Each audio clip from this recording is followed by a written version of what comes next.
Olá, pessoal! Estamos começando o Science, um quadro aqui do Instituto Princípia, onde eu converso com pesquisadores para saber um pouquinho mais sobre suas carreiras, suas pesquisas e, o mais importante, como você pode ser um pesquisador na área. Hoje eu estou aqui com o Rodrigo, a gente vai falar de assuntos muito legais sobre aracnídeos, mas antes disso, eu quero apresentar o Instituto Princípia para vocês ficarem por dentro de todas as nossas iniciativas. O Instituto Princípia é um centro de produção e difusão do conhecimento científico e de conexão da ciência com a sociedade. Com atividades científicas desde 1951, tem atualmente 3 programas de atuação relacionados à pesquisa, educação e divulgação científica. No programa de pesquisa, acontecem eventos internacionais sobre temas atuais para diversas áreas da ciência.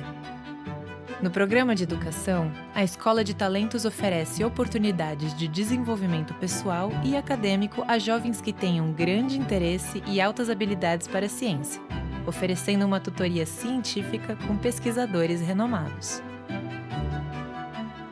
No programa de divulgação científica, existem diversas atividades com ênfase para o público jovem, como o You Science, o cinema científico e publicações em várias redes sociais. Conheça, participe, amplie seus horizontes através da ciência. www.institutoprincipia.org.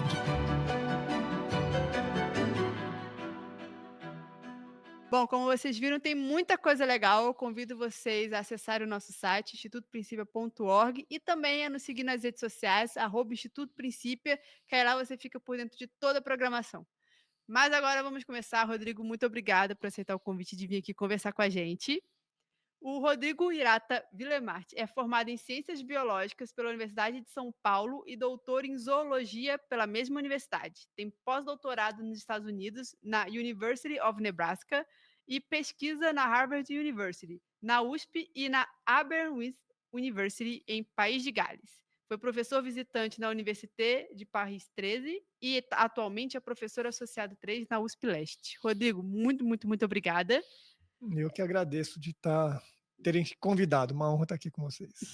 Eu falei brevemente sobre a sua formação, né, mas eu gostaria que você falasse um pouquinho melhor para a gente sobre a sua trajetória profissional. Então, eu entrei na biologia, né, eu gostava muito, quando era criança, de história também, eu quase fui para a Ah, história, quase fiz 2 graduações, caramba! cheguei a cogitar, mas achei que ia ser loucura, ainda bem que eu não fiz, mas eu sempre gostei de história. Hã, Na biologia eu fiz então o curso lá da graduação, bacharelado e licenciatura, né, fiz os 2. Licenciatura não é que eu queria dar aula no médio fundamental, mas era mais um plano B, né, se desse errado alguma coisa, Uhum. enfim, eu tinha opções mais de carreira, né, então fiz a licenciatura também. Só que aí quando eu entrei na iniciação científica com o meu então orientador, hã, que era com aracnídeo justamente, eu vi uma aula de Ah, aracnídeos, já me apaixonei na aula e já falei: "Nossa, eu quero trabalhar com isso". Fui falar com ele, e nesse momento eu já devia estar acho que no terceiro ano talvez da faculdade, eram 4, né. Aí eu já meio que falei: "É isso que eu quero fazer da vida", o que foi sorte, né, porque às vezes a gente não sabe o que quer fazer, mas por sorte eu já no terceiro ano já tinha certeza que eu queria ser, acadêmico, ser cientista, tal.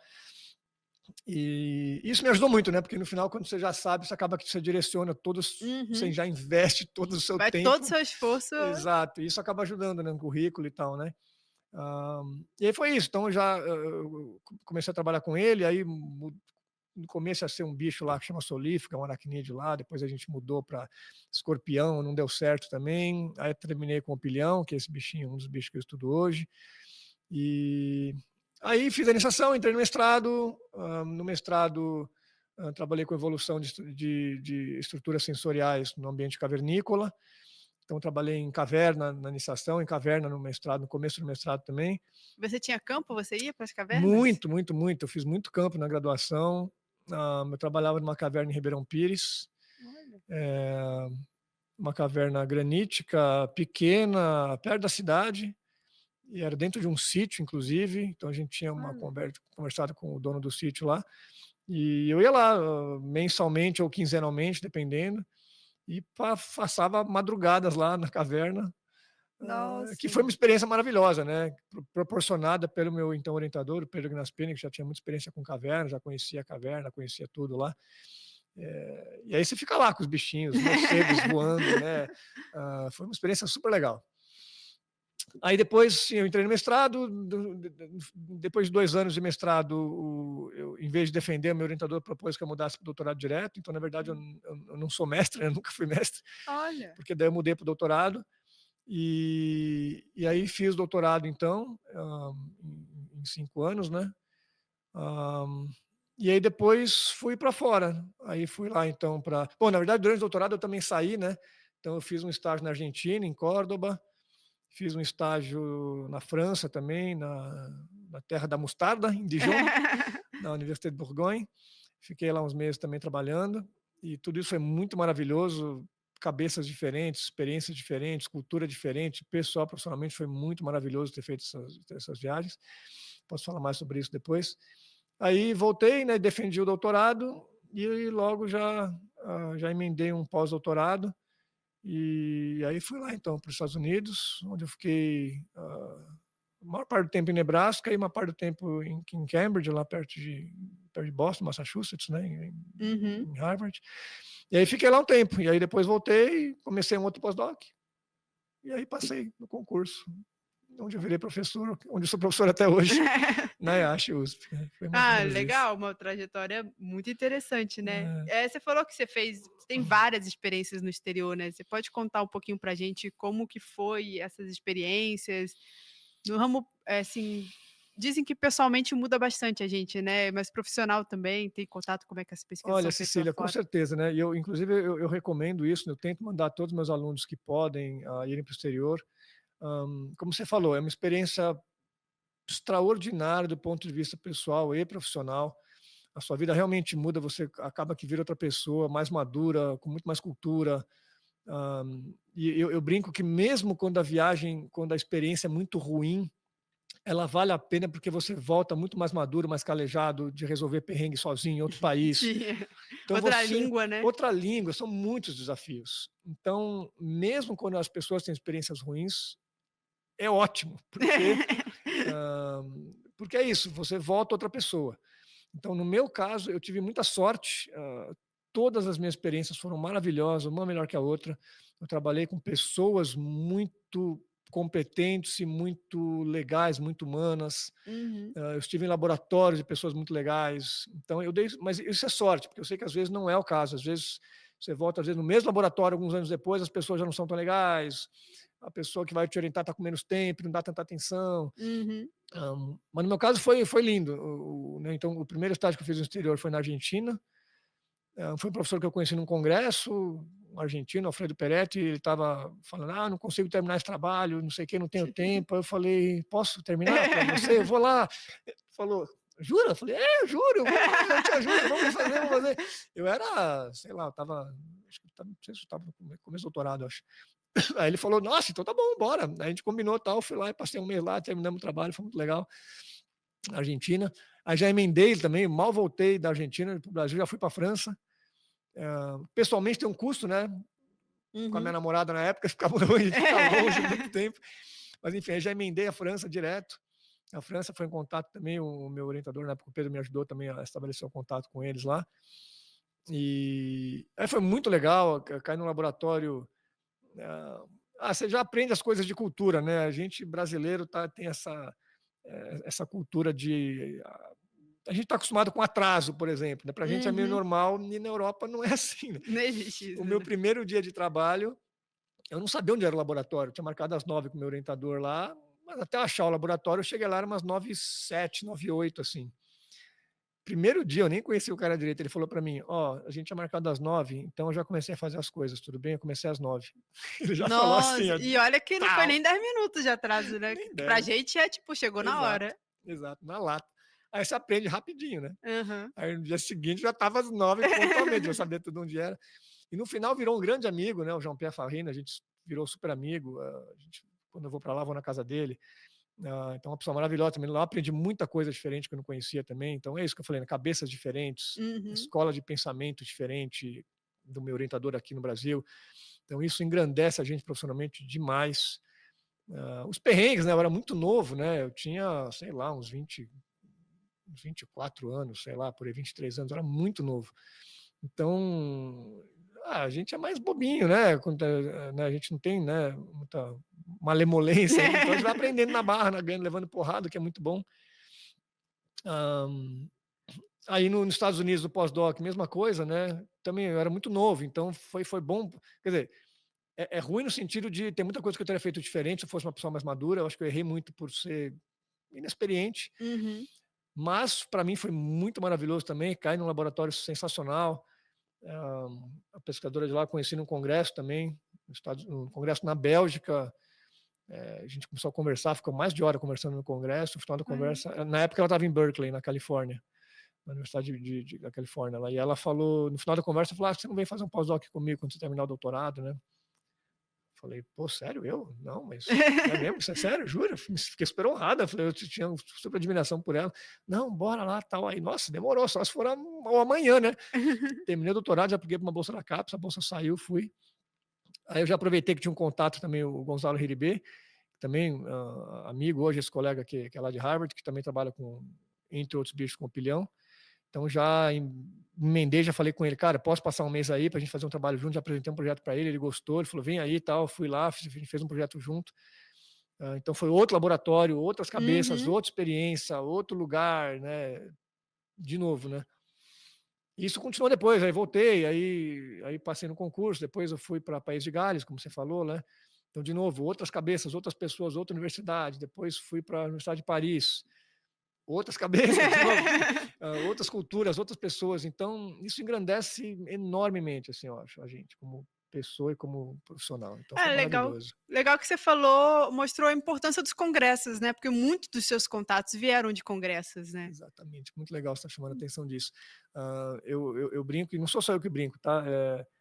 Tem pessoas, muitas pessoas concordam comigo. O congresso, na verdade, o mais importante não são as palestras, são o happy hour, os almoços, as jantas, os bares, porque é aí que você faz networking, que você conhece gente, futuros orientadores, futuros colaboradores, amigos.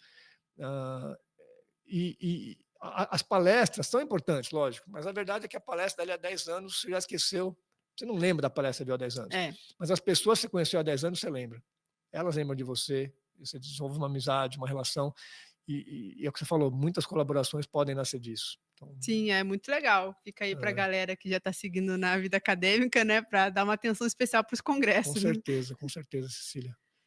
E hoje você trabalha com ecologia sensorial, interação presa-predador, controle de escorpiões e comportamento de aracnídeos. Você pode explicar um pouquinho para a gente o que significa cada um desses termos, para quem não é da área? Então, ecologia sensorial, imagina o seguinte, imagina que a gente trabalha com, sei lá, uma aranha, por exemplo, né? Se você já entrou numa floresta de Mata Atlântica, ou Amazônia, né, enfim, você vê a complexidade do ambiente, um ambiente em 3 dimensões, um monte de árvore, arbusto, planta, bicho cantando para lá e para cá, e você está lá no meio, imagina que você é uma aranha e você tem que achar uma comida naquela bagunça. Você tem que achar um parceiro sexual. Como que você faz isso? Você está em cima de uma folha lá. Sei lá onde tem você é uma fêmea. Desse tamanhozinho. Isso, você é desse tamanho, tem aquele ambiente 3D gigantesco, você tem que achar um indivíduo do outro sexo, da sua espécie, e aí você vai se acasalar. Como que você faz isso? Então, essas coisas que me intrigaram lá na graduação, quando eu comecei a pensar nesse projeto de ecologia sensorial, foi o que chamou minha atenção, assim, eu quero estudar isso, né? Que sentidos que esses animais usam, como eles acham comida, como é que eles sabem fugir de um predador, por exemplo, como é que ele detecta que tem um predador perto dele, que estímulo que ele usa, né? A gente ouve, a gente enxerga, a gente sente cheiro, a gente sente gosto pela língua, a gente encosta. E esses opilhões aí, esses aracnídeos aí com os quais eu trabalhava na época, né? O que eles fazem, né? E aí, no que eu me interessei, comecei a ler sobre isso, eu vi que tinha muito pouco. Falei: gente, tem um buraco na literatura, né? Quero preencher. Pô, já é isso, né? Você vê que te interessa, você vê que é um buraco, tem muito pouca gente estudando no mundo, não é no Brasil, tá? Eu falei com o monitor, eu falei: quero isso, meu mestrado vai ter que ser com isso. Aí ele falou: demorou, ótimo. Aí começou. Então essa parte de ecologia sensorial, a gente tentar entender quais modalidades sensoriais são importantes para o bicho. Uhum. Então, como eu falei, a gente tem essa visão, cheiro, audição, essas coisas. O que os bichos usam, que estruturas eles têm, que permite que eles detectem tais estímulos, Uhum. e como que esses estímulos são usados em diferentes contextos. Então, sei lá, se é para encontrar comida, o que importa para ele? É movimento? É o cheiro? Uhum. Tem que encostar? É um barulho? Como que ele acha comida? E mesma coisa para parceiro sexual, para predador. Então, essa parte de ecologia sensorial, a gente também faz uma parte de morfologia sensorial, em que a gente estuda as estruturas que os animais têm para isso, e como elas foram se modificando ao longo da evolução também. Então, a gente já fez, teve uma linha forte, até um rapaz que estudava isso, de como essas estruturas foram evoluindo ao longo do grupo, né? Ao longo da árvore da vida do grupo. Então, essa é a ecologia sensorial. A outra linha de interação predador-presa, o que a gente tenta fazer é entender quais defesas os bichos têm contra predadores. Então, é muito comum, até nos trabalhos científicos, isso não está dito, mas está implícito que assim, essas são as defesas que os animais têm. Então, sei lá, se a gente imaginar um ser humano, a gente corre, a gente pode usar as mãos para bater, a gente pode morder, a gente pode, enfim, gritar, tentar assustar. E os bichos, né? O que eles fazem, né? Então, isso a gente começou há muitos anos também a estudar isso. E aí, essa ideia de que todas as defesas servem para todos os bichos, a gente percebeu que é muito equivocada, que, na verdade, tem defesa que é muito estudada, que é completamente inútil contra vários predadores. Sério? Pois é, mas aí a gente fala, tá, então contra quem que isso serve? Uhum. Então, por exemplo, nosso pilhãozinho lá é um bicho que tem muita defesa química, ele solta um cheiro ruim, né? Então tinha dezenas de trabalhos na literatura. Pô, o bicho solta cheiro, faz uma análise química, vê o que é. A gente já imagina que aquilo afasta as aranhas, afasta escorpiões. Não serve para muita coisa contra a aranha. Contra a maior parte das aranhas não é isso. Ele usa outras defesas contra aranhas. Tá, então contra quem que ele usa? Esse tipo de coisa que a gente está interessado em estudar. Então, quais defesas são específicas para quais predadores, quais servem para vários, e com isso a gente consegue tentar entender o que provavelmente moldou essas defesas ao longo da história evolutiva do grupo. Né? Quais são os predadores que foram responsáveis pelo aparecimento de cada defesa que os bichos têm hoje em dia. E como eles têm a compreensão, né, de que para aquele animal, porque eles não soltam todas de uma vez, né? Eles têm essa inteligência de esse animal não usa isso, esse animal usa aquilo, né? E o que é legal é que quando você fala isso, você está justamente amarrando duas linhas de pesquisa que a gente faz, que é a parte sensorial e a parte de interação predador-presa. Que isso que você falou é assim, como é que ele sabe que é um predador e não o outro? Então, isso muitas vezes passa pela parte sensorial, que é a primeira linha de pesquisa. E aí, então, você acabou de amarrar as nossas duas linhas, que é perfeitamente o que a gente faz, né? Então, essa é a segunda linha de interação predador-presa. E aí, agora a gente tem trabalhado, na verdade, o nosso laboratório hoje ele é inteiro de controle de escorpiões, todas as pessoas lá dentro, aqui no Brasil, né? Eu tenho umas orientações, aqui em São Paulo, tem umas orientações em outros estados e fora do Brasil que são com outros assuntos, mas no meu laboratório hoje em São Paulo, todos os estudantes trabalham com controle de escorpiões. Isso surgiu, na realidade, frente à necessidade de fazer alguma coisa a respeito, porque há muitos anos atrás, um amigo meu pessoal chamou para dar uma palestra no condomínio dele, porque estavam achando 200 escorpiões por dia lá. Nossa. Ele falou, Rodrigo, vem, fala alguma coisa para a gente, você trabalha com aranha, com esses bichos aí, vem aqui. Eu não trabalhava com escorpião, né? Então eu fui estudar, né? O que a gente faz? A gente estuda. Eu fiquei uma semana, eu parei tudo, fiquei uma semana só levantando todos os trabalhos que tinham para tentar entender melhor o cenário, para poder contar para eles lá no condomínio deles. E aí, Cecília, eu não achei quase nada. Eu achei muito pouca coisa. Muito pouca coisa. Falei, outro buraco, lacuna, né? Outro buraco. Falei, gente do céu, isso é terrível, porque escorpião é um bicho que causa... A gente hoje está com cerca de 200 mil acidentes humanos no Brasil. 200 mil pessoas levam picada. E se você for fazer a conta nas últimas décadas, são centenas de pessoas que já morreram. Quase sempre crianças. Como que não tem quase ninguém estudando, entendeu? Tem tanta gente trabalhando com aracnídeo, com comportamento. Vamos fazer isso, né? Precisa. E aí, na época, eu tinha um aluno trabalhando com escorpião, mas não era com controle, eram outras coisas, era a parte sensorial, de ecologia sensorial. Eu falei para ele, cara, você acabou esse mestrado, bora no doutorado fazer controle. E aí, então, começou o Gabriel Murayama. Ele foi o cara que começou no nosso laboratório, trabalhar com controle. E hoje a gente tem a equipe inteira trabalhando com isso, com diferentes projetos. que é basicamente tentar descobrir mecanismos de diminuir o número de mortes no Brasil. É isso. Eu lembro que uma vez a gente conversou, né, e você falou que a gente não tem muita informação de como, como é que foi a palavra que você usou? Como que esses bichos respondem, né, você falou que uma questão de inseticida, joga inseticida, mas a gente não sabe qual a distância que isso vai, não é? De umas coisas assim. Exato, então, a real, Cecília, é que a gente hoje, as medidas que a gente toma enquanto país, né, enquanto Estado, enquanto governo, hum, as medidas de controle, tipicamente, elas não têm dados sólidos que as sustentam. Então, não é nem culpa de quem está no governo falando tome tal medida, mas é porque não Não tem tem. ciência sólida suficiente por trás daquilo.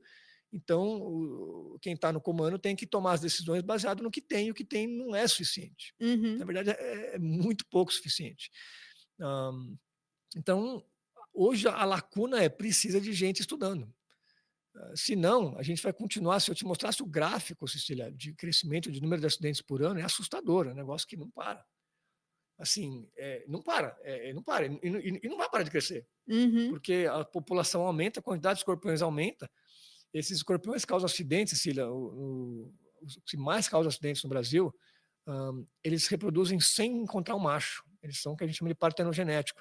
Então, a fêmea dá luz a 20, 25 filhotes por ninhada sem encontrar um macho nenhum na vida. Ela simplesmente nasce, chega a uma idade adulta, pum, 25 filhotes numa ninhada, pum, 25 Não em tem outra. aquela famosa reprodução sexuada, né, que a gente aprende Isso, na escola. exato. Então, Ela por ela mesma.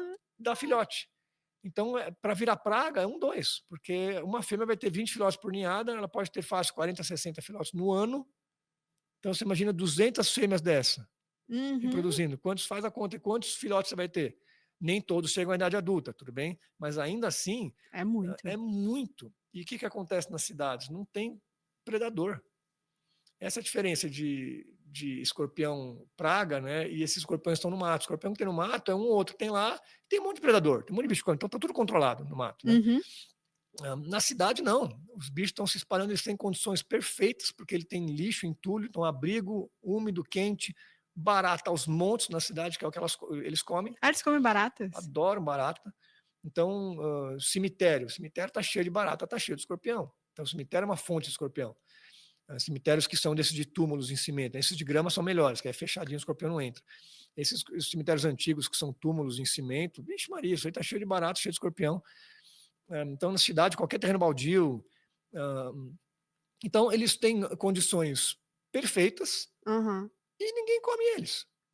Então, o que acontece? A população não vai parar de crescer. E quanto mais cresce, mais acidente. Assim, se você for olhar em porcentagem, a chance de morrer por picada de escorpião é muito baixa, muito baixa. No adulto. No adulto. Mas mesmo em criança também é muito baixa. O problema é que muitas crianças são picadas. Uhum. Então acaba que morre. É. A chance de morte é de menos de 0,1%. Eu não sabia. Não é 0,1, 0,1%. Então, assim, a chance é muito baixa de você morrer. Criança tem muito mais chance, mas ainda assim é muito baixa. Depois a gente vai conversar sobre os mitos, mas é muito essa questão, né? Tipo, escorpião, se te picar, Exato. já era. Ótimo. Pode Então, já rezar, pedir pro padre benzer. Tem muita essa ideia, né? tem. A gente pode deixar para mais para frente, né? Para não atropelar as perguntas, então. Mas então o fato é isso, assim, você tem uma população que não para de crescer e não tem medida de controle eficaz. O que a gente faz hoje o que mais funciona hoje é pegar escorpião. Então, zoonoses, né? O pessoal das zoonoses das cidades vai a campo e vai coletando. O que é maravilhoso, é muito bom, porque remove centenas de bichos, o que é excelente. Porque esses bichos vão estar filhotes, vão picar, mas claramente você vê pelos gráficos que não é suficiente.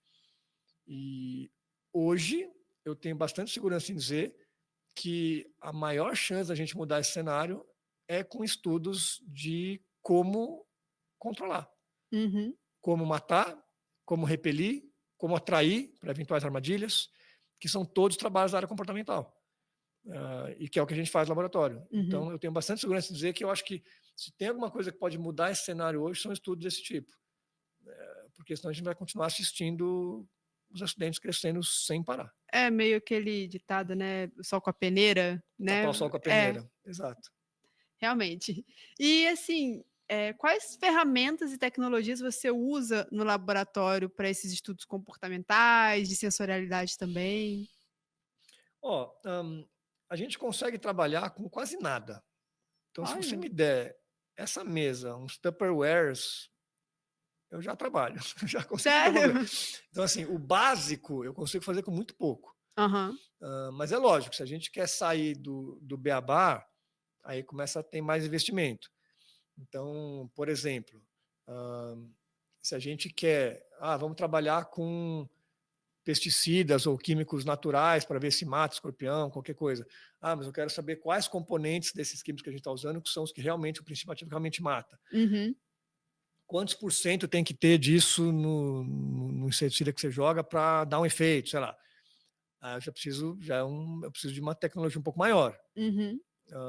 Então já é uma colaboração com alguém na química. Eu não sou químico. Uhum. Então, não vou conseguir pegar um determinado produto químico e separar e ver quantos por cento tem de cada componente lá dentro. Eu não sei fazer isso. Né? Mas o pessoal da química sabe e tem os aparelhos. Então, tem a tecnologia associada, que é muito cara. Uhum. Né? Esses aparelhos de análise química são caríssimos e tem que ter o know-how para mexer também. A gente hoje trabalha, por exemplo, com luz também. Então, para tentar ver luzes que atraem ou repelem escorpiões. Luz é um jeito simples de falar, mas eu estou falando em radiância, estou falando em Uhum. reflectância, estou falando em compreensão de um monte de conceito que é da física. Sim.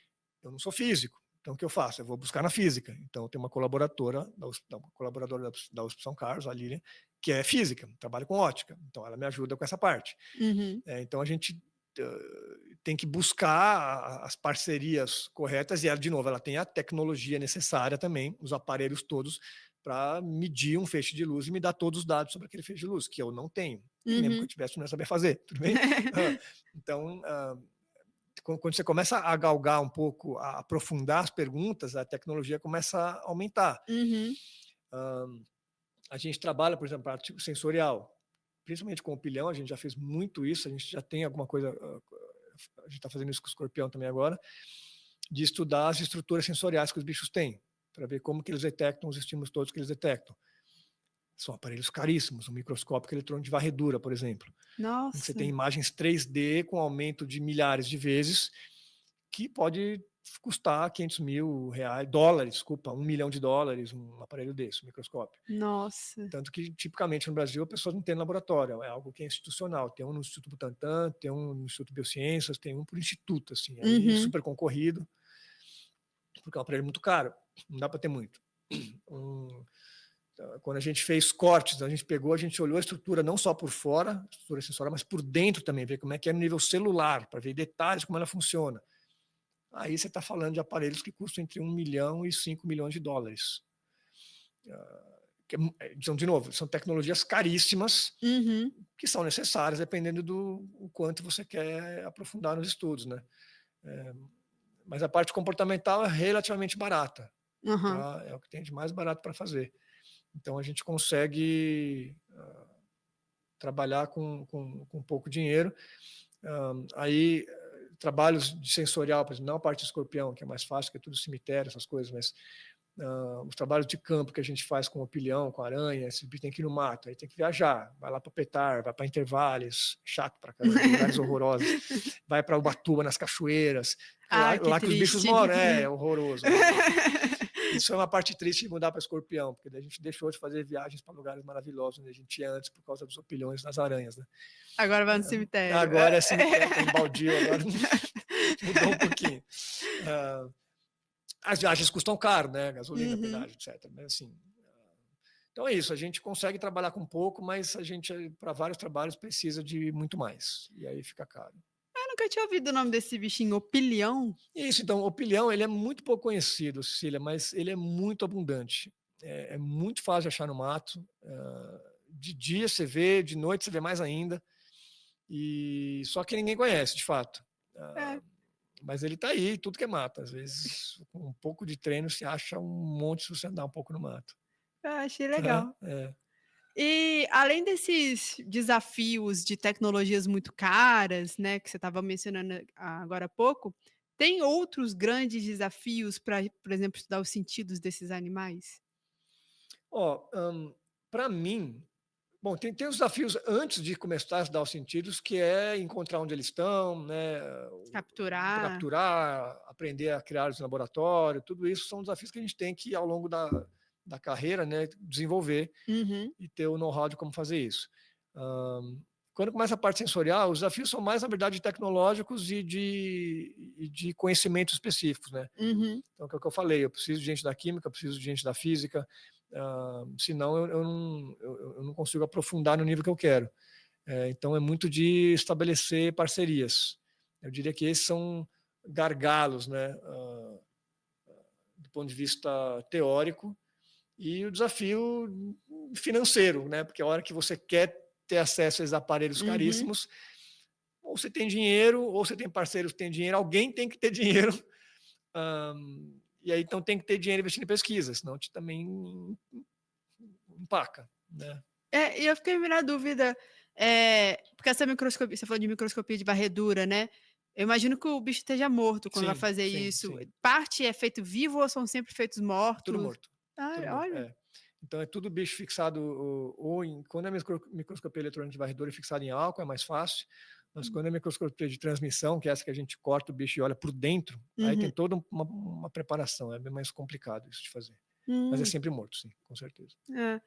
é. Já emendando nessa pergunta, a próxima tem a ver, né, você coordena o LESCA, né, que é o Laboratório de Ecologia Sensorial e Comportamental de Aracnídeos. Você pode contar para a gente um pouquinho como que é a cultura do laboratório, os cuidados que vocês têm que ter, porque os bichos chegam vivos, né, e aí como é que funciona lá? Tá, então, deixa eu começar com a cultura do laboratório, né. Esse laboratório eu fundei em 2009, tá, então faz tempo já. E evidentemente a gente vai amadurecendo as ideias, né, com o tempo, né. Hoje eu tenho uma cabeça diferente da cabeça que eu tinha em 2009, evidentemente, né, se em tanto tempo eu não tiver amadurecido, alguma coisa está errada, né. Hã, hoje, eu presto muita atenção, na questão da cultura do laboratório, né. Algo que eu dou muita ênfase é a questão de saúde mental, que é algo que antigamente a gente não olhava muito, Uhum, e cada vez mais eu fui percebendo, tanto no meu laboratório quanto no laboratório de colegas, que isso era algo que se a gente não prestar atenção, alguma coisa vai dar errado. sim. Hã, e aí então, hoje então, por exemplo, a gente tem o nosso o lema do laboratório, vamos chamar assim, né, que é uma sigla que é "Ler só ferra cuca". Esse "Ler só ferra cuca", o ler é de leitura, então eu incentivo a leitura, que é assim, bagagem bibliográfica é algo fundamental. Se você pegar 2 pessoas idênticas em todos os outros quesitos, mas uma lê muito, a outra lê pouco, a que lê pouco vai morrer na praia, e a que lê muito vai voar. Essa que é a real, né. Então, leitura é absolutamente fundamental. Então ler só ferra cuca, o ler, o só é de social, então networking, você viu que já falou disso Uhum, em congresso, networking, então a parte social é muito importante. Tem pessoas mais introvertidas, menos introvertidas, mais tímidas, menos tímidas, mas você precisa, em algum nível, desenvolver essa habilidade de conversar, de socializar com as pessoas. Isso, do ponto de vista profissional, é fundamental, porque abre muitas portas. Então, isso é o sou, ler só ferra.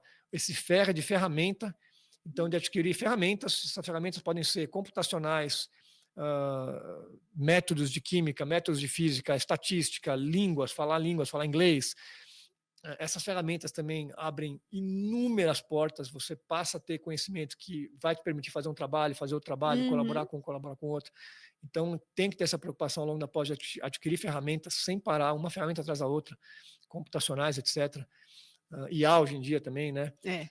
Ler só ferra, esse cu é de currículo, então é também se preocupar com desenvolver o currículo, Uhum. porque o currículo, no final das contas, é o que vai ser levado em conta para você entrar na pós, para você passar no concurso. Você tem que ter currículo. Não adianta você querer ser a pessoa genial que nunca produziu, e aí, a hora que você vai ser avaliado, fala, beleza, você é uma pessoa genial, mas você não produz nada. Para que você serve, entendeu? Para a ciência, né? Você tem que produzir.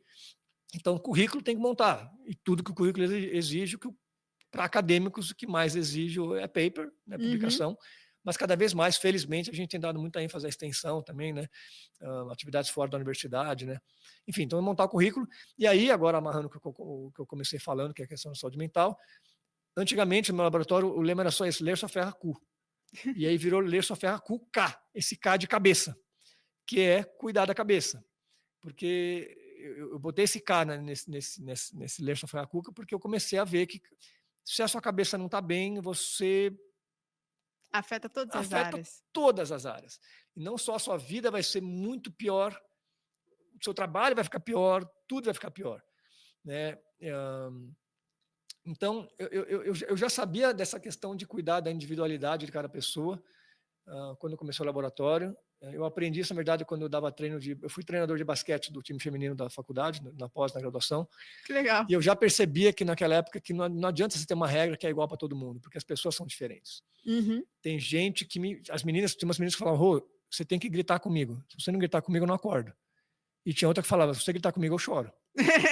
Então não adianta ter a mesma regra para todo mundo. Eu aprendi isso lá atrás. E eu sempre apliquei no meu laboratório. Eu sempre, lógico, tenho o meu jeito de ser, então o meu jeito de ser é assim, não foge muito disso, mas eu tento entender a individualidade de cada pessoa para tratar de acordo com o que a pessoa é, porque essa pessoa não é igual àquela. A vida dela não é igual àquela. Essa aqui tem uma vida fácil. Esse aqui tem problemas pessoais um monte, que torna a vida dela muito mais difícil. Esse aqui tem problema socioeconômico, que isso afeta demais a vida dela. Cada um tem um problema diferente. Só que se você trata todo mundo igual, você vai estar pisando na bola com alguém, todo mundo, basicamente. E a pessoa não vai estar se desenvolvendo ao máximo que ela pode, né? E inclusive meus alunos me ajudaram a entender isso também, né? Conversando, falando, poxa, você faz assim, mas para mim desse jeito não serve. Essa troca foi muito importante, né? Deles sempre me contaram. Então a gente sempre teve muita abertura, né? Os meus ex-alunos, eu sou amigo pessoal de vários, a gente troca ideia, a gente conversa, me encontro com vários deles atualmente, inclusive. Então essa relação, você falou da cultura do laboratório, né? Eu tento quebrar ao máximo essa coisa do orientador-aluno. É a barreira, assim, eu sou o chefe, eu não sou chefe de ninguém, eu sou orientador, eu tento te orientar, mas eu não sou seu chefe, entendeu? Eu tento te mostrar o caminho, onde você tem que chegar, como você pode chegar lá, te motivar, o resto é com você, cara. Eu não vou falar, faz isso, faz aquilo. Uma vez me perguntaram numa avaliação, eu estava sendo avaliado, e um docente me perguntou, né? Pô, você falou que você não exige presença dos alunos no laboratório, como é que você vigia eles, então? Eu falei, eu não vigio ninguém, eu nunca vigiei. Né? Se o aluno está motivado, não precisa. E se ele sabe o que ele tem que fazer, não precisa vigiar. Se você vigia, quem não está motivado. Quem está motivado faz sozinho. Então, o importante é motivar. Sim. Né? E mostrar os caminhos, o que a pessoa tem que fazer, porque a gente é mais velho, tem mais experiência. E o resto é com a pessoa. Né? Se ela não se encontrar, sai, vai procurar outra coisa. Já aconteceu isso. Chegar na pessoa e falar, cara, você não gosta disso. Sai. Já desliguei gente da pós-graduação assim.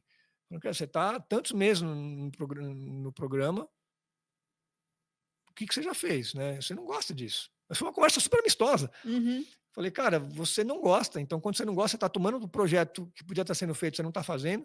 Você está me enganando porque você está falando que está fazendo e não está. Você está se enganando porque você não quer estar aqui. Sai, cara. Vai procurar um negócio que você vai ficar mais feliz, é bom para você, entendeu? Bom para mim. O cara, pô, professor, é verdade, né? E aí foi muito legal, porque daí ele assinou o termo de desligamento da pós numa boa, assim, né? E aí quando o chefe do departamento, o chefe do programa foi perguntar, pô, mas aí como é que vai fazer para ele assinar o documento que ele está sendo desligado? Eu falei, ele já assinou. E como que você fez para ele assinar? Ele assinou, ele concordou que ele tinha que sair mesmo, e ele assinou. Então, eu gosto muito dessa coisa de tentar sempre conversar, né? Porque eu acho que isso é o melhor caminho para a gente... para que as relações fluam bem e o trabalho flua bem, né? Então, acho que isso de cultura de laboratório, eu acho que é o mais forte, eu acho, que a gente tem, não forte no sentido de ser bom, mas forte no sentido de ser algo que eu presto atenção. Né? Isso é muito legal. A gente tenta, Cecília, porque senão, eu conversando com pessoas, eu vejo que quando não acontece isso, é muito ruim. É muito ruim para a pessoa, é ruim para todo mundo. É ruim para o orientador, é ruim para estudante, né? Enfim, é ruim para todo mundo. Sim. Bom, aí o segundo ponto que você perguntou em relação a cuidado com os bichos, são animais peçonhentos e tal, né? Então, os outros aracnídeos com os quais a gente já trabalhou, a maioria não é nem perigosa, de interesse médico nem nada, mas a gente já trabalhou com a aranha marrom, que é um animal de interesse médico, a gente chegou a ter centenas no laboratório, nunca tivemos um problema, porque uma vez que você aprende a manipular, na verdade, não tem muito erro, assim, né? Você acostuma, Uhum. você perde o medo, você sabe o que você pode, o que você não pode fazer. A gente nunca encosta no bicho com a mão, nunca põe a mão perto dele, nenhum desses bichos potencialmente perigosos. Escorpião tem uma vantagem, que escorpião, ao contrário de aranha, escorpião ele não sobe superfícies lisas. Ah, é? Não sobe vidro, plástico liso, tudo que é liso ele não sobe, escorrega. A aranha gruda. A aranha Ah, sobe, né? Já viu a aranha subir no vidro assim. aham. Então a aranha foge mais fácil dos lugares. Escorpião é mais difícil ele fugir, porque qualquer coisa que ele for subir que fazer, ele escorrega. Então isso facilita muito o nosso trabalho. Lógico que tudo é tampado, né? Mas assim, Uhum, já são caixas que já são de plástico liso, então que ele já não conseguiria subir. Está fechado, então mesmo que uhum. ele subisse também ia bater na tampa. Mas quando a gente está manipulando animal, limpando caixa e tal, a gente sempre faz isso dentro de bandejas plásticas, que são bandejas grandonas, que tem um murinho, que tem, não, se ele cair, caiu da pinça, escapou, ele cai na bandeja. E na bandeja ele não Não consegue subir, sobe, não né? sobe, né? Então isso facilita muito para trabalhar. Uh, e é isso. Então, e a gente tem também uma fixada na parede do laboratório, né? Os hospitais mais próximos que tem soro. Em particular, eu gosto muito da ideia de ir para o Butantan, Instituto Butantan, porque é receio meu, pessoal, né?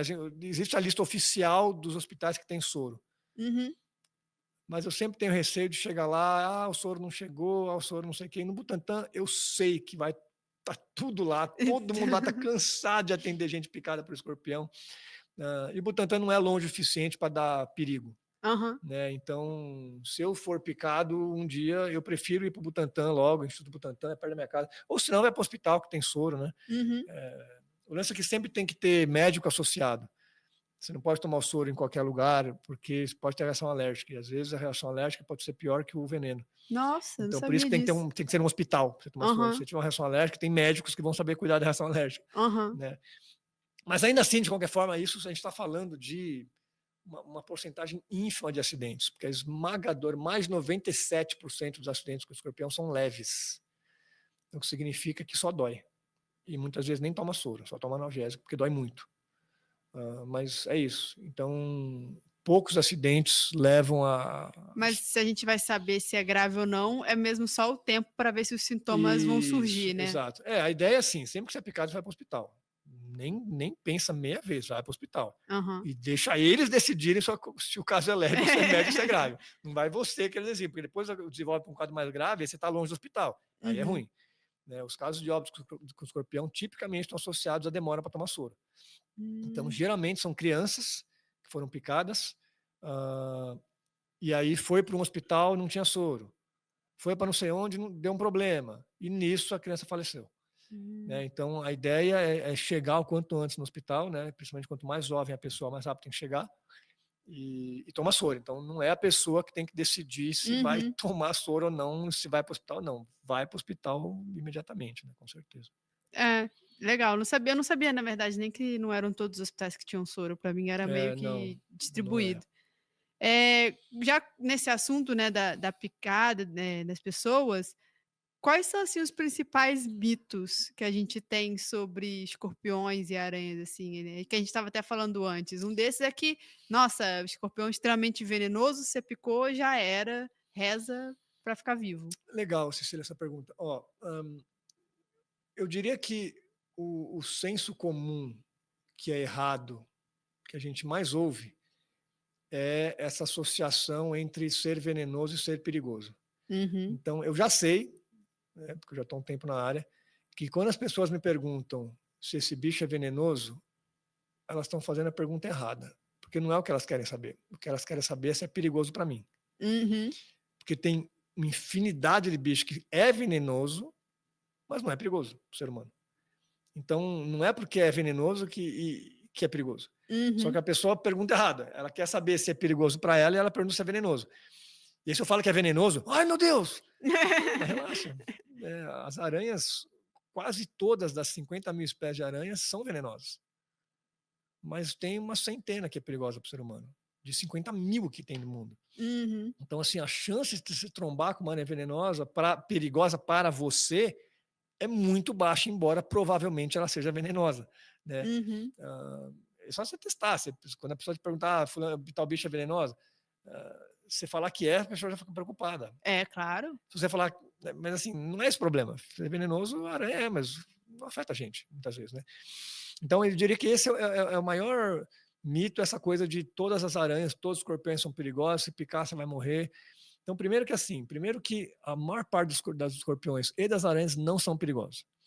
O problema aqui do escorpião é que os escorpiões que a gente encontra tipicamente são os perigosos, porque são os que estão na cidade. E esses são perigosos. Esse que é o problema. Mas se você for, sei lá, em número de espécies, a minoria é perigosa. Então, tudo numa família só, inclusive. Que é aquele amarelo? O amarelo é um deles, isso. O amarelo é o que mais tem aqui no Sudeste. E é o que mais causa acidente no Brasil. Agora tem outras espécies aparecendo por aí também. Mas o amarelo é o que mais causa. E aranha, menos ainda. Aranha é uma porcentagem menor ainda que é perigosa. E as pessoas têm essa ideia que a aranha é um bicho também. Ai, meu Deus, se picar é uma grande preocupação. A porcentagem de óbitos de aranha também é minúscula. Existe o risco, então você tem que tomar cuidado. Tem que tomar cuidado. Criança, sempre criança é um problema. Armadeira, por exemplo. Só que, se você for lá estatisticamente, a chance de óbito é muito baixa. Então, você tem que ir para o hospital se for picado, ok, fato, porque você não sabe, você não conhece, a gente sabe que aranha que é, né? Mas você não sabe, vai para o hospital, mas não custa, vai para o tantã, né? Se não for nada, que bom que era, não era nada. Mas existe esse mito de que os bichos são muito mais perigosos do que eles realmente são. E aí, eu costumo dizer também o seguinte, que é muito azar você vir a óbito por um aracnídeo. Porque é uma sucessão de azares, vamos dizer assim. Primeiro é você estar no mesmo ambiente em que tem um aracnídeo que é de uma espécie perigosa. Como eu disse, que já é uma chance baixa. É baixa a chance. Segundo é você estar no mesmo ambiente e ele te picou. Que já, a chance é mais baixa ainda, que é muito azar, de novo. Você tem que ter enfiado a mão, apertado ele, chegado do lado, você pressionou ele quando estava dormindo, você virou na cama e você apertou, você enfiou a roupa, apertou o bicho na roupa, ele picou. O bicho não picam do nada. A prioridade deles é fugir, eles não querem gastar energia com isso. Então, o último recurso deles é picar. Então, se você foi picado, você já deu azar de estar no ambiente que tinha um, você deu azar de ser picado. Aí você dá um outro azar, que é de o bicho estar... A quantidade de veneno também varia, né, nos bichos. Seria que se ele acabou de picar uma presa, ele tem menos veneno. Às vezes tem o que a gente chama de picada seca. O bicho pica e quase não tem veneno lá dentro, dá pouquíssimo sintoma. Então você ainda tem que estar o terceiro azar, que é do bicho estar com as glândulas carregadas e injetar muito veneno em você. E aí o quarto azar é de aquilo evoluir para um quadro grave, que a gente sabe que a chance é muito baixa, estatisticamente, né? Eu falei, escorpião é coisa de 2, 3%, que são 97, 98% são leves, que eu falei, só dói. 3% são casos de gravidade média e gravidade alta. Alta é menos ainda. Então você percebe essa quantidade de azar que você tem que dar para você evoluir para um caso. É muito pouca chance, mas pode acontecer. E como isso às vezes pode ser a vida, então é lógico, a gente tem que ter todo o cuidado do mundo. Sim. Mas é só ter ciência de que foi picado, vai para o hospital. Não é para desesperar, assim, vai para o hospital, vai tranquilo, só tenta não demorar demais, mas assim, não tem a chance de evoluir para um quadro grave é muito baixa. Né? O problema de aumentar justamente o número de escorpiões e os casos é que esse 1 ou 2% vai começar a crescer, né? Porque uma coisa é 1% de, sei lá, 100 pessoas, outra coisa é 1% de 100 mil. Exatamente, essa é a questão. Então, é um caso que lembra um pouco esse padrão de Covid, assim, né? Que assim, a porcentagem de óbito é baixa, mas como tem muita gente que tem, muita gente morre, né? E nesse sentido é parecido com o Covid, que assim, a chance é baixa, mas os escorpiões não param de crescer as populações. Então, exatamente o que você falou, vai começar a ter cada vez mais acidente. E a gente tem que dar um jeito nisso. Então, eu diria que você perguntou de mitos, né? Eu diria que esse acho que é o maior mito da periculosidade, que as pessoas equiparam aranhas a cobras, por exemplo, que são muito piores. A quantidade de complicação que cobra dá é muito, muito mais chato que aranha, enfim. Então, a periculosidade não bate com a periculosidade real de que os animais oferecem. Inclusive que os benefícios, eles comem um monte de inseto que ninguém quer ter em casa. E tipicamente, quando a pessoa acha uma aranha, não é uma aranha perigosa. Essas de casa são muito tranquilinhas, né? É difícil falar isso, porque às vezes aparece algumas em casa. Também, né? A aranha marrom às vezes aparece em casa, a armadeira às vezes aparece em casa, e são aranhas de interesse médico, né? Então, dependendo de onde você está, pode aparecer uma aranha aqui Depende de perigosa. onde é essa casa também. Né? Isso, também depende disso. Mas eu diria, então, que esse é o primeiro mito. Outros mitos, bom, tem uma coisa que acontece muito também, que eu já recebo WhatsApp desses, pelo menos uns 2, 3 por ano, assim. A pessoa aparece com alguma protuberância na pele, um vermelho, uma bolinha, qualquer coisa. Ela acha uma aranha na casa, aí ó, a aranha me picou. Bota expiatório, a tadinha da aranha. Tá lá, não fez nada. Tá na dela. Tá na dela, a pessoa tira a foto aqui, ó. Rodrigo, essa aranha me picou aqui, ó, meu braço. Eu falo, você viu ela picando? Não vi, mas ela tava lá aqui, ó, picada. Mas o último que eu recebi desse era uma berne. Berne é mosca. Berne parece uma espinha, só que a espinha não para de crescer, você vai ver uma larva de mosca que tá dentro da sua pele, que tá comendo o seu músculo lá dentro. Nossa. Era mosca. E a pessoa tirou uma foto da berne, uma foto da aranha e acusou a coitada da aranha e foi uma mosca que fez a bola. A aranha, coitadinha. Isso é muito comum. As pessoas acham uma aranha, acham uma coisa na pele e falam que é culpa da aranha. É muito comum quando as pessoas estão dormindo, né? Tipo, se acordam com um vermelhinho, foi uma aranha que picou quando estava dormindo. Exatamente. Então, isso é algo bastante comum também. Outra coisa que acontece bastante, acho que não se enquadra em mito, coisa assim, mas é identificação errada de aranha também. Isso é muito comum também. Então, a gente tem prática. Então, às vezes, assim, eu posso não saber que aranha que é, mas eu sei que não é uma das perigosas. Uhum. Né? Mas é claro, quem não trabalha com isso não tem obrigação, só que o problema é que às vezes não tem obrigação, mas a pessoa acha que sabe. E aí identifica tudo errado, aí ou fala que é quando não é perigoso, ou fala que não é quando é, enfim, aí faz uma atrapalhada. Então, eu sempre falo, manda para um especialista, não fica tentando identificar pelo Google, porque você não trabalha com isso. A chance de errar é bem grande, bem grande. Ontem eu recebi bicho identificado tudo errado de um amigo meu. Acontece, ninguém tem obrigação de saber, né? Ele não tem obrigação, ele não trabalha com isso, ele não tem obrigação de saber por isso, mas é legal que ele mandou a foto, a gente dá um pitaco, né? Bom, de mitos populares, nada a ver com periculosidade, mas que são divertidinhos, né? Não sei se você já ouviu falar essa história que escorpião, quando você vê um escorpião, você faz uma roda de fogo em volta dele, daí ele se mata. Já ouviu falar dessa história ou não? Nunca tinha ouvido falar. Tem uma lenda dessa, né? Que você faz um círculo de fogo e aí ele vai se dar uma agulhada e vai se matar. Isso é uma lenda, né? Na verdade, o que acontece é que se você botar uma roda de fogo e o escorpião não conseguir sair, ele vai morrer desidratado, basicamente, porque ele vai secar lá dentro, se tem fogo em volta. E quando ele seca, a musculatura contrai, e o rabinho, a cauda dele no que contrai, vai chegando perto do corpo, assim.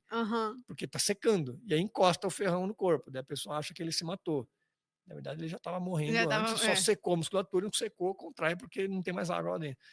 Então, não, é lenda essa história, que o escorpião se mata. Na verdade, simplesmente ele morreu seco, basicamente, desidratado. Já estava morrendo. Isso, ele desidratou, né? Enfim, deve ter outras lendas que eu não estou lembrando de cabeça agora, mas eu acho que sempre o recado é sempre consultar especialistas, né? Porque a gente erra também. Então, se a gente erra, imagina quem nunca nem trabalhou com isso, né? Sim. Vai errar 10 vezes mais que a gente, né? É verdade. E se forem picados, vão para o hospital. Com certeza. E você, ao longo da conversa, você mostrou, né, que várias vezes você viu buracos nas áreas em que você foi trabalhar, né? E hoje, quais são as perguntas em aberto, assim, na sua área que você gostaria de responder nos próximos anos? De ecologia sensorial, eu diria que um grande mistério que existe hoje e que eu acho muito legal, não precisa nem ser eu, qualquer pessoa que descobrisse, mas eu queria que alguém descobrisse, é como que o macho e fêmea se encontram. Que é o que a gente conversou lá no começo da entrevista, né? A gente não sabe como isso acontece. A gente sabe como aves, né? Um canta aqui, canta dali, né? Os mamíferos que vocalizam, aí deixam um feromônio, um cheirinho lá, o outro acha, fezes, urinam, eles se encontram. O opilhão, esse bicho que você falou que você não conhecia, né? A gente não sabe. O opilhão é um grande mistério. E é o que eu falei, eles estão lá naquele ambiente, um está aqui, o outro está ali a 40 metros, às vezes você encontra dois um lado do outro. Como? Olha esse mato, entendeu? Como que ele achou o outro bicho, cara? Isso é uma coisa para mim que é muito fascinante. A gente tem ideias, tudo bem? A gente está trabalhando nisso há algum tempo. Só que a gente tem evidências, não só ideias, a gente tem evidências de alguns mecanismos possíveis, mas a gente não tem, ou até hoje, nenhum estudo que mostra de maneira definitiva, eles fazem assim, eles usam tal pista para chegar em tal lugar, depois chegou em tal lugar, eles usam outra pista, que o macho deixa, que a fêmea deixa. Não sabemos. Nossa. A parte de orientação espacial também me intriga muito, que é a mesma ideia, como é que o bicho se encontra naquela imensidão complexa. Então, animais, por exemplo, que moram em caverna, algumas espécies, eles saem para procurar comida de noite, andam dezenas de metros, vão para lá, sobe a árvore, desce a árvore, vai no chão, caça, não caça, foge um predador, de noite isso, né? Quando está amanhecendo, eles voltam para casa e voltam lá para a caverna deles. Como? E não deixaram nenhuma migalhinha ali para fazer não o rastro. Não deixaram migalha, não deixaram milho, novelo de lã, não deixaram nada. Eles podem ter deixado químicos, mas a gente não sabe o que eles fazem, como que eles se orientam. Não sabemos. A gente mostrou isso recentemente, tem alguns trabalhos publicados com isso também. Se você pega um opilhão que mora, tem um opilhão, uma espécie lá de Ubatuba que mora em cima de rio, e é uma espécie que a fêmea cuida dos ovos. Ela fica, às vezes, 1 mês, 2 meses sem comer, só para cuidar dos ovinhos dela. Só que uma das defesas desses animais, quando vem um predador, é se jogar no chão. Eles fazem isso, eles jogam no chão para fugir do predador. Só que esses bichos estão em cima de rio. Então, quando eles se jogam no chão, onde eles caem? No rio. E são levados correnteza abaixo. Se o pilhão faz isso, você volta algum tempo depois, a fêmea está lá nas ovas bonitinha. Como? Como é que ela foi arrastada pela correnteza, foi parar lá, sei lá, quantos metros lá para baixo do rio, e no dia seguinte ela está nas ovas de novo? Eles fazem isso. A gente já publicou um estudo sobre isso, para distâncias menores. A gente tem um outro que está em andamento. Mas essa coisa de como que ele navega no ambiente e como que ele volta para lugares de onde ele veio, isso é algo que me intriga bastante também. Então eu diria que essas são perguntas... É bem curioso mesmo, né? É sensacional e ninguém sabe. Ninguém sabe. Ninguém no mundo sabe isso, como é que eles fazem isso. O pilhão, tá? A gente sabe isso para vários outros bichos. Para o pilhão a gente não sabe. Então eu diria que para a parte sensorial do pilhão, acho que isso é o que me intriga mais. Cara, e escorpião é basicamente fazer essa curva que está assim, né? Lógico que isso é uma pretensão, é um desafio difícil, né? Mas eu tenho bastante convicção que o caminho a ser seguido para reduzir acidente é exatamente o que a gente está fazendo, que é usar estudos de comportamento animal para tentar encontrar mecanismos que ou matam, ou sirvam de repelente, ou que atraiam para armadilhas os escorpiões. Eu tenho bastante convicção de que esse é o caminho. O que a gente tem bastante na literatura, pessoas muito competentes fazendo todo tipo de análise, mostrando fatores que aumentam o número de acidentes, como temperatura, umidade, população, proximidade com o cemitério. Isso é muito importante para a gente ter a geografia dos acidentes, né? Isso tem, gente, sempre teve pessoas trabalhando com isso, em algum nível, mais ou menos, né? E que é fundamental. É só que esses estudos não fazem o número de acidentes necessariamente baixar, né? Eles estão mostrando onde estão os problemas, que é fundamental. Hoje, o que eu acho que o que tem potencial de mudar essa curva de crescimento é exatamente estudos na área de comportamento animal. Então, laboratórios que trabalhem comportamento, que estejam acostumados a trabalhar comportamento, porque isso é toda uma ciência, né? Não é assim, não começa amanhã a trabalhar comportamento. Então, pessoas que têm prática em estudo de comportamento, pegar esse assunto e começar a trabalhar, né, em como fazer para diminuir o número de acidentes. Eu acho que esse é o canal. Então, isso seria o meu grande desafio, eu diria, científico. Talvez o maior hoje, é o que a gente está perseguindo com mais afinco, né, dado que o laboratório inteiro hoje trabalha com isso. Né? São boas perguntas, que curiosa para saber a resposta delas. Quem sabe um dia daremos, quem sabe. Rodrigo, a gente está chegando no finalzinho da nossa conversa. Tem mais alguma coisa que eu não perguntei que você gostaria de falar, deixar algum recado? Eu teria recado para estudantes, pode ser? Estudantes de Pode. graduação, de pós-graduação, que estão no início. Eu diria que uma primeira coisa que eu falaria para quem está no começo é esse ler só ferra a cuca. A gente usa isso no meu laboratório, mas eu acho que é algo que qualquer estudante na graduação, na pós, tem que ter ciência Sim. que leitura, ferramentas, networking, ler só ferra, currículo e cuidar da cabeça são os pilares de uma carreira bem-sucedida. Eu tenho bastante convicção disso, né? Então, buscar se aprimorar nesses quesitos todos. E com ênfase em cuidar da saúde mental, que a gente vê que é uma coisa que está destruindo a cabeça da galera. Uhum. Não sou psicólogo, não trabalho com isso, mas eu sei que de conversar com pessoas que aparentemente mídias sociais são um dos fatores associados a problemas de saúde mental, essa constante comparação, né? Então a pessoa está sempre se comparando com o fulano do YouTube, o fulano do Instagram, a fulana não sei da onde, e aí rola a síndrome do impostor. Essa pessoa ela sabe, Uhum. olha só, eu não sei, não tenho conhecimento da segurança que essa pessoa tem. Mas isso é completamente enviesado, porque a pessoa só posta os momentos em que ela está falando sobre o que ela sabe, Uhum. de maneira segura. Os momentos bons. Isso, momentos bons. E aí você que está no seu momento ruim, Sim. você fala, nossa, eu não tenho a segurança que essa pessoa tem, mas aquela pessoa também tem insegurança, tem 1 milhão, só que ela não posta as inseguranças dela, presta atenção, entendeu? Sim. Isso é completamente enviesado. E o que você falou também, a questão da tristeza também, né?